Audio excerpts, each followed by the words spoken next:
vainqueur de la mort, de l'enfer, du péché et du tombeau. C'est dimanche. Et maintenant tout a changé. C'est le temps de la grâce et Dieu est prêt à déverser toute sa grâce sur chaque personne qui croit et reçoit l'agneau crucifié pour ses péchés. Les vies sont changées, la puissance est reçue et une nouvelle ère commence dans laquelle Dieu demeure avec les hommes et son Saint-Esprit sera envoyé pour habiter dans leur cœur. Dans le cœur de tous ceux qui croient que Jésus est mort, a été informé et ressuscité pour nous apporter le salut. Et tout ça parce que c'est dimanche. Gloire à Dieu, c'est le dimanche de Pâques. Dans Matthieu 28, nous trouvons les détails de la résurrection du Christ. On peut lire que les deux Maries allèrent à l'aube voir le Dieu amènera aussi avec Jésus ceux qui se sont endormis en lui 15. C'est pourquoi nous vous disons ceci dans la parole du Seigneur, que nous qui sommes vivants, qui restons jusqu'à l'avènement du Seigneur, ne précéderons pas ceux qui se sont endormis 16. Car le Seigneur lui-même descendra du ciel avec un cri, avec la voix de l'archange et avec la trompette de Dieu et les morts en Christ ressusciteront les premiers 17. Alors nous, les vivants, qui resteront, seront enlevés avec eux dans les nuées pour rencontrer le Seigneur dans les airs, et ainsi nous serons toujours avec le Seigneur. 18. Encouragez-vous donc les uns les autres par ces paroles. 1 Corinthiens 15, 51 à 54. 51. Voici, je vous raconte un mystère, nous ne dormirons pas tous mais nous serons tous transformés. 52. En un instant, en un clin d'œil, à la dernière trompette, car la trompette sonnera, et les morts ressusciteront incorruptibles, et nous serons changés. 53. Car ce corruptible doit revêtir l'incorruption, et ce mortel doit revêtir l'immortalité. 54. Et quand ce corruptible aura revêtu l'incorruption, et que ce mortel aura revêtu l'immortalité, alors la parole qui est écrite s'accomplira. La mort est engloutie dans la victoire. Nous ne savons pas quand cet événement aura lieu. Marc 13, 26 à 37. 26. Alors ils verront le Fils de l'homme venant sur les nuées avec une grande puissance et une grande gloire. 27. Et alors il enverra ses anges et rassemblera ses élus des quatre vents, depuis l'extrémité de la terre jusqu'à l'extrémité des cieux. 28. Apprenez du figuier la parabole. Quand sa branche est tendre et que ses feuilles poussent, vous savez que l'été est proche. 29. Ainsi vous aussi, lorsque vous voyez ces choses arriver, sachez que cela est proche, aux portes. 30. En vérité, Jéricho Dieu parla à Josué et répéta sa promesse qu'il leur avait donné le pays à posséder. C'est Josué a dû apprendre à faire confiance à la parole de Dieu. Transition. Dieu nous donne des instructions pour obtenir la victoire dans chaque situation. 2. Dieu donne les instructions pour la conquête. 6. 3 à 5. Dieu a donné à Josué des instructions spécifiques sur la manière de conquérir cette ville apparemment impénétrable. Dieu a organisé le peuple par ministère ou responsabilité. C. Dieu a ordonné que les prêtres soient présents avec leurs instruments de musique annonçant la présence de Dieu. Transition. Quand nous obéissons à la parole de Dieu, Dieu nous donne la victoire.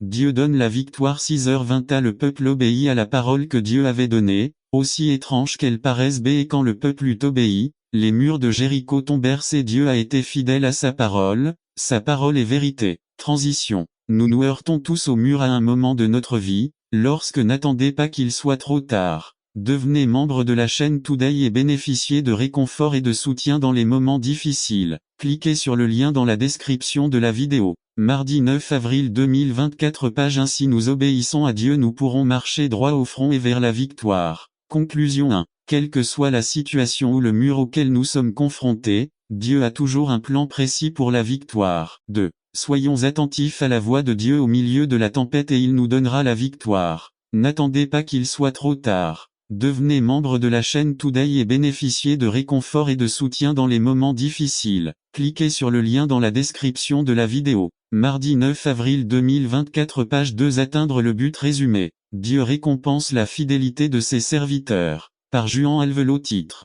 Atteindre le but. Texte. Apocalypse 2, 10 et 2 Timothée 4, 7. Introduction. La vie du chrétien est décrite comme une course par Paul ici dans 2 Timothée 4, 7. Une course qu'il décrit comme étant gagnée par ceux qui restent fidèles jusqu'à la fin. C'est pourquoi Dieu dit dans Apocalypse 2:10 Soyez fidèles jusqu'à la mort et je vous donnerai la couronne de vie. Proposition. Dieu récompense la fidélité de ses serviteurs. Question. Courons-nous la course fidèlement? Transition. Cette course chrétienne est gagner y mener le bon combat 1. J'ai combattu le bon combat 2 Tim 4. C'est à la vie chrétienne est souvent décrite comme un combat confère Éphésiens 6 10 à 17 2. Paul a combattu l'Église de Laodicée était comme un orphelinat. Tu dis que tu es riche, que les choses se sont très bien passées pour toi et que tu n'as besoin de rien et tu ne réalises pas que tu es misérable, misérable, pauvre, aveugle et nu. Apocalypse 3, 7. Il a beaucoup de choses, il se croit riche et ne manque de rien, mais devant Dieu, il était malheureux, pauvre. Nous tous qui sommes ici aussi, nous serons malheureux et souffrirons s'il n'y a pas de relation d'amour entre frères comme famille de Dieu. Tant que nous ne cherchions que notre propre intérêt, nous étions amateurs d'argent, amateurs de plaisir, parce qu'il n'a pas cru au nom du Fils unique de Dieu. Celui qui croit au Fils a la vie éternelle, mais celui qui refuse de croire au Fils ne verra pas la vie, mais la colère de Dieu est sur lui. Jean 3, 17 à 18, 36. Conclusion. Êtes-vous prêt à entrer dans l'éternité? C'est dans cette vie que Dieu vous donne toutes les chances de faire la paix avec lui. C'est dans cette vie que vous devez vous arranger et décider où vous passerez l'éternité. Il y a plus dans l'éternité que dans ce monde. Il existe des choses bien plus belles, inestimables et impérissables. Il y a la paix, la joie et la sécurité de vivre éternellement en présence de Dieu. Dieu, le grand Je suis, qui existe d'éternité en éternité, il vous a créé pour communier avec lui dans l'éternité à travers la personne de son Fils Jésus-Christ. Passez un moment de prière. Chantez l'hymne Viens ami à Jésus. Église baptiste de Bethel, 31 mars 2002. Célébration évangélique. N'attendez pas qu'il soit trop tard. Devenez membre de la chaîne Today et bénéficiez de réconfort et de soutien dans les moments difficiles. Cliquez sur le lien dans la description de la vidéo. Mardi 9 avril 2024, page 4. Raisons de louer Dieu. Résumé. L'Église d'aujourd'hui a suffisamment de raisons de louer le Tout-Puissant. L'obtenir. Par Georges Alvarez. Raison de louer Dieu. 1 Pierre 2, 9. Mais vous êtes une race élue, un sacerdoce royal, une nation sainte, un peuple appartenant à Dieu, afin que vous proclamiez les louanges de celui qui vous a appelé des ténèbres à son lumière merveilleuse. Introduction 18 août 2002. Service du soir, Ebenezer, Union City, salle église et ce qu'elle est dans le but d'annoncer les vertus du Christ, du Tout-Puissant. Ces vertus sont annoncées par la prédication, le témoignage personnel, la conversation avec d'autres personnes, la lecture de la Bible et aussi par le chant et la louange. Vous êtes une lignée choisie. Vous faites partie de ce peuple que Dieu a choisi.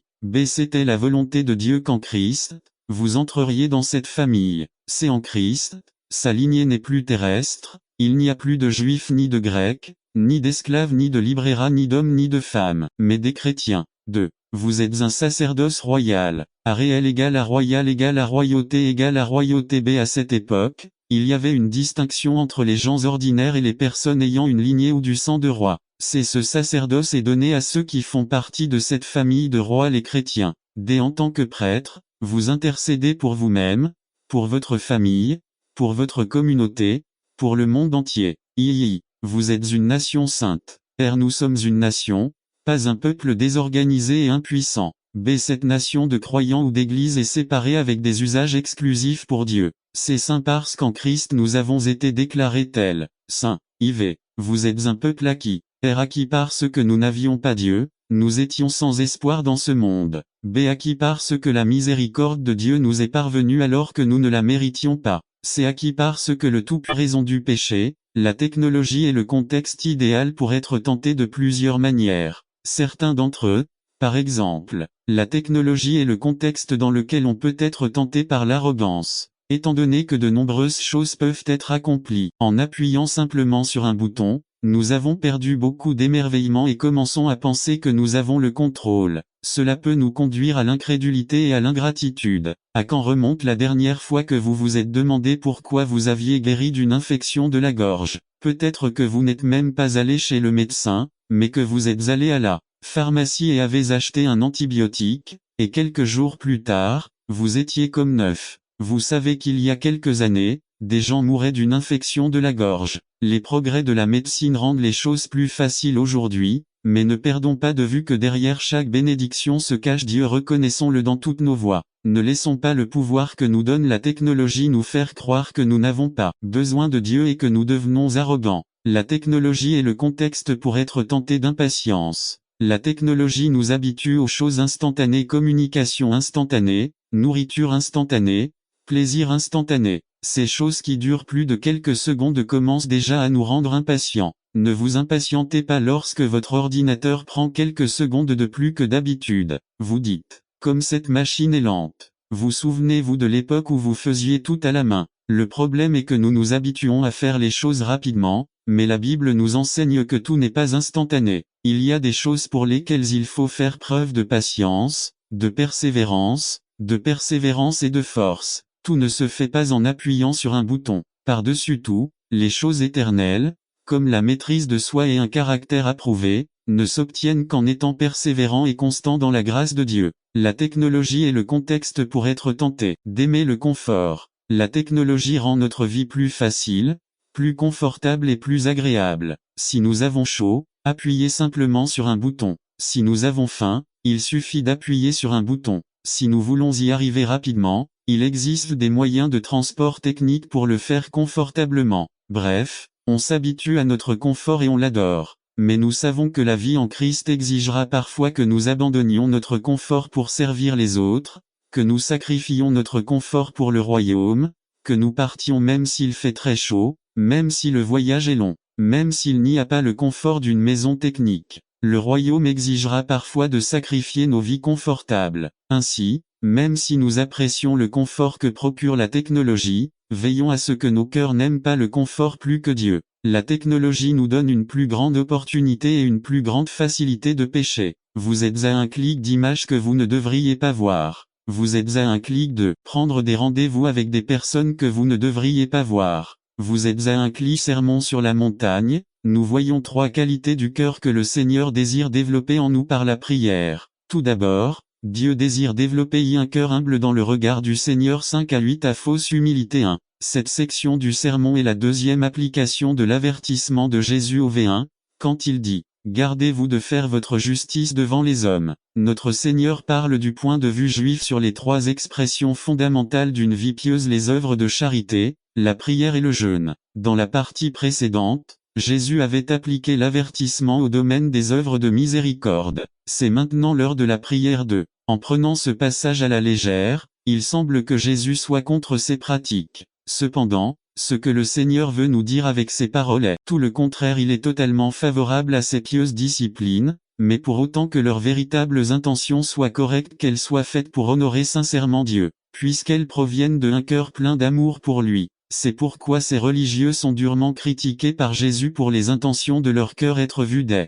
hommes. N'attendez pas qu'il soit trop tard. Devenez membre de la chaîne Today et bénéficiez de réconfort et de soutien dans les moments difficiles. Cliquez sur le lien dans la description de la vidéo. Mardi 9 avril 2024, page 1b. Humilité authentique 1. Au contraire, le Seigneur enseigne à ses disciples qu'un cœur humble et sincère ne recherche pas l'approbation ou la reconnaissance égoïste des gens, mais cherche plutôt le Seigneur profondément, dans le secret, là où seulement les yeux du Seigneur scrutent impartialement non seulement les actions, mais aussi les véritables désirs et désirs du cœur humain de. C'est pourquoi Jésus nous conseille que contrairement aux hypocrites, le vrai disciple s'humilie devant le regard inconfortable mais compatissant de notre Dieu. 3. L'humilité ne nous attire pas, mais n'oublions pas que c'est l'une des vertus les plus appréciées du Seigneur à Michée. Ô accent circonflexe homme, il t'a déclaré ce qui est bien et ce que le Seigneur exige de toi: seulement faire la justice, aimer la miséricorde et marcher humblement devant ton Dieu. Michée 6, 8b. Salomon. La crainte du Seigneur est un enseignement de sagesse, et l'humilité passe avant l'honneur. Proverbe 15, 33c. David. Il est bon d'avoir été humilié, afin que j'apprenne tes statuts. Psaume 119, 71d. Avant d'être humilié, je m'égarais, mais maintenant, je tiens ta parole. Psaume 119, 65. Car l'Éternel, votre Dieu, l'a choisi entre toutes vos tribus, pour qu'il soit au nom de l'Éternel, lui et ses enfants, pour toujours. C'est justice, paix et joie dans le Saint-Esprit. Romains 14, 17. Que le royaume de Dieu n'est pas nourriture ni boisson, mais justice, paix et joie par le Saint-Esprit. Le royaume de Dieu n'est pas un royaume naturel mais un royaume spirituel qui s'intéresse non à ce qui passe mais à ce qui est éternel. B. C'est un royaume de justice. La conscience de l'homme souffre et lui fait souffrir lorsque la somme des péchés pèse sur son esprit, mais richesse avec gloire en Jésus-Christ. Phil 16h19 Nive. Ainsi, mon Dieu vous pourvoira de tout ce dont vous aurez besoin, selon sa glorieuse richesse en Jésus-Christ. N'attendez pas qu'il soit trop tard. Devenez membre de la chaîne Today et bénéficiez de réconfort et de soutien dans les moments difficiles. Cliquez sur le lien dans la description de la vidéo. Mardi 9 avril 2024, page 2. Surmonter l'adversité. Résumé. Dieu veut que ses enfants apprennent à survivre à l'adversité. Ce sermon contient une clé de la vie qui vous aidera à réussir dans les jours difficiles. Par l'huile de Jésus Ginestre Adversité Jacques 1,12. Bienheureux l'homme qui endure la tentation, car lorsqu'il aura enduré l'épreuve, il recevra la couronne de vie que Dieu a promise à ceux qui l'aiment. Dieu a établi quatre voies ou formes principales pour la croissance spirituelle des êtres humains. 1. Sa parole écrite. 2. La direction de son Saint-Esprit. 3. Les sages conseils des anciens. 4. Le ministère de l'Église. 1. Sa parole. Jean 17,17 Sanctifie-les dans ta vérité, ta parole est la vérité. 1 Timothée 2,15 Efforcez-vous de vous présenter à Dieu approuvé, comme un ouvrier qui n'a pas à rougir et qui enseigne correctement la parole de vérité. 2. Son Saint-Esprit Jean 16,13 Mais quand l'Esprit de vérité viendra, il vous guidera dans toute la vérité. 3. Conseil sage. Proverbe 11,14 Là où il n'y a pas de sage direction, les gens tomberont, mais dans la multitude de conseillers, il y a la sécurité. Dieu n'a jamais voulu ni nous a donné la possibilité de cesser notre croissance spirituelle.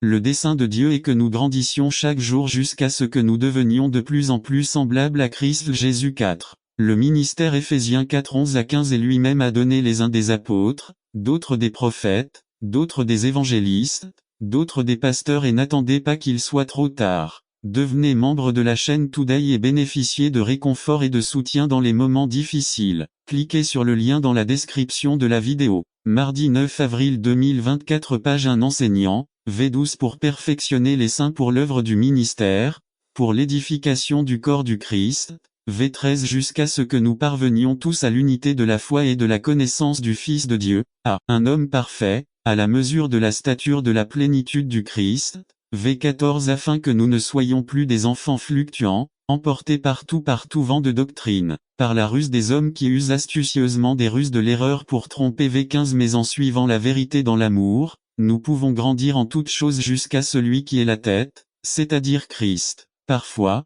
nous, les êtres humains, devenons complaisants dans notre abandon à Dieu. Le niveau de notre dévouement et de notre engagement avec lui, ce n'est pas pareil. Nous nous détendons dans notre discipline comme la prière, l'étude de la Bible, la réunion avec les saints, l'évangélisation et la prière pour les malades. Nous nous installons ou croyons que nous sommes arrivés à un endroit en Dieu où nous n'avons pas besoin de le faire longtemps. Ou chez la mort de son mari, Élisabeth et d'autres missionnaires réussirent à prendre contact avec les Oka et purent travailler parmi eux. Élisabeth part alors vivre parmi eux, en compagnie de sa jeune fille Valérie. Allait-elle se venger? Non. Elle allait travailler avec eux et les servir pendant 2 ans, travaillant avec beaucoup d'entre eux, dont 2 des 7 hommes qui avaient tué son mari, acceptant avec joie le message d'amour que Dieu leur avait envoyé avec elle. Dieu veut construire une église merveilleuse et chacun de nous doit être généreux avec lui, avec notre argent, avec notre temps, avec nos capacités, nos talents, nos dons et nos énergies. Et ne soyez pas comme ceux qui ont écouté Dieu et n'ont pas abandonné ce qu'ils ont fait pour faire ce qu'ils voulaient,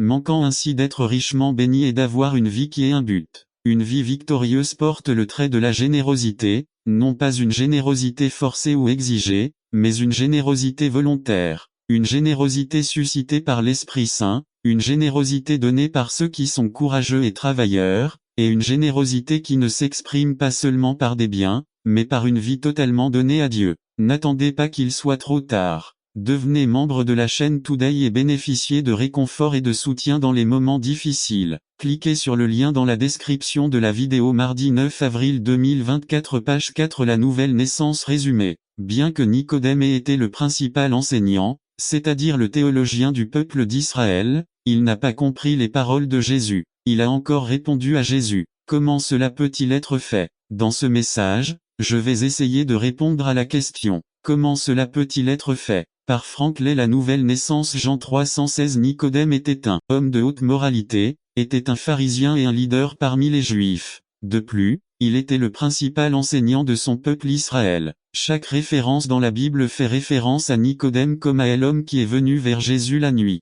Il est venu la nuit parce qu'il avait peur d'être critiqué par ses pairs. Peut-être est-il venu la nuit pour avoir plus de temps pour parler à Jésus. D'autres disent que la nuit était un symbole des ténèbres qui étaient dans son âme et que Nicodème venait voir Jésus. Lorsqu'il vint vers Jésus, ils parlèrent de la nouvelle naissance. Nicodème commença sa conversation avec Jésus par ces mots. Rabbi, nous savons que tu es venu de Dieu comme enseignant car personne ne peut faire ces signes que vous faites, si Dieu n'est avec lui. Jésus répondit à Nicodème et lui dit, en vérité, En vérité, je vous le dis, si quelqu'un ne naît de nouveau, il ne peut voir le royaume de Dieu. Notez la nécessité de la nouvelle naissance. Sans la nouvelle naissance, personne ne peut voir le royaume de Dieu. De plus, sans la nouvelle naissance, personne ne peut entrer dans le royaume de Dieu. Dieu ou entrer dans le royaume de Dieu sans la nouvelle naissance. Ainsi, la rencontre avec Dieu, qui a été appelée la nouvelle naissance, est le plus grand besoin dans le monde entier si vous êtes ici ce soir,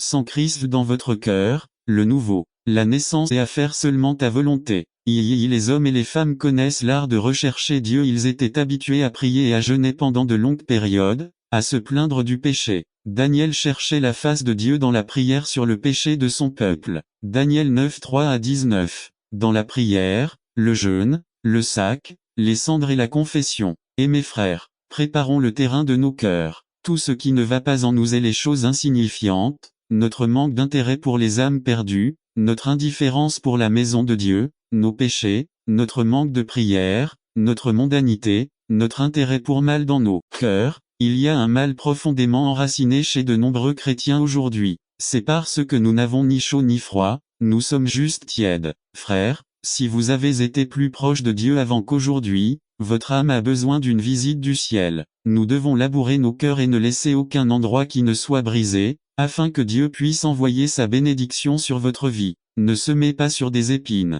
Soyez brisés devant Dieu, puisse-t-il vous briser et ne pas être brisé à cause de votre péché. Que Dieu te bénisse. N'oubliez pas qu'un cœur impénitent accumule la colère pour le jour du juste jugement de Dieu. N'attendez pas qu'il soit trop tard. Devenez membre de la chaîne Today et bénéficiez de réconfort et de soutien dans les moments difficiles. Cliquez sur le lien dans la description de la vidéo. Mardi 9 avril 2024 page 4 Élisée sa passion pour la puissance de Dieu. Résumé. Dieu appelle ses serviteurs et les motive à le suivre.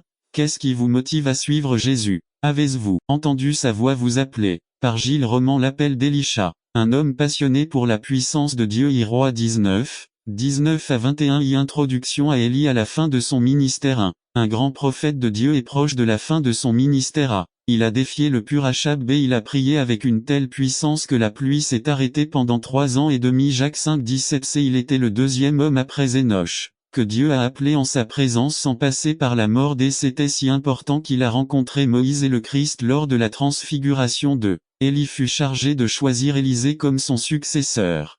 Élisée était un agriculteur prospère. Il labourait avec 12 paires de bœufs quand Élie arriva d'eux. C'était un homme de campagne prospère et il aimait faire les choses en grand 3. Votre vie allait maintenant beaucoup changer et elle ne serait plus jamais la même. 2 sermons. À l'appel de Dieu à Élie chevet 9-1. Dieu connaissait Élisée avant l'arrivée d'Élie v16.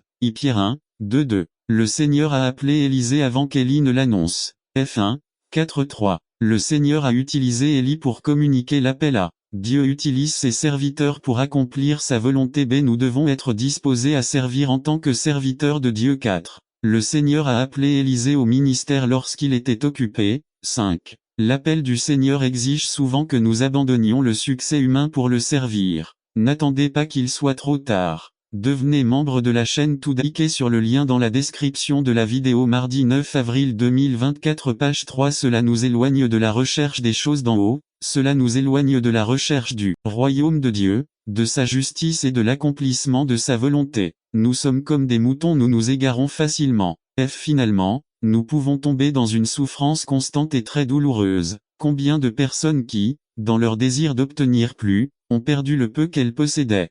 Paul exhorte Timothée, fuyez ces choses, mais cela vous laisse avec un dernier principe IV. Recherchez le vrai gain. 11 Je ne veux pas donner l'impression qu'une personne qui éprouve du contentement est une personne qui ne se soucie plus de grandir ou de se développer en tant que personne et en tant qu'enfant de Dieu. Ce n'est pas à propos de ça. Une attitude de contentement qui découle de la paresse et le conformisme. Lorsque nous sommes satisfaits, nous faisons de notre mieux et sommes convaincus que Dieu nous utilisera de la manière qu'il jugera sage. Notre contentement vient du fait de nous reposer dans le Seigneur et non de ne rien faire.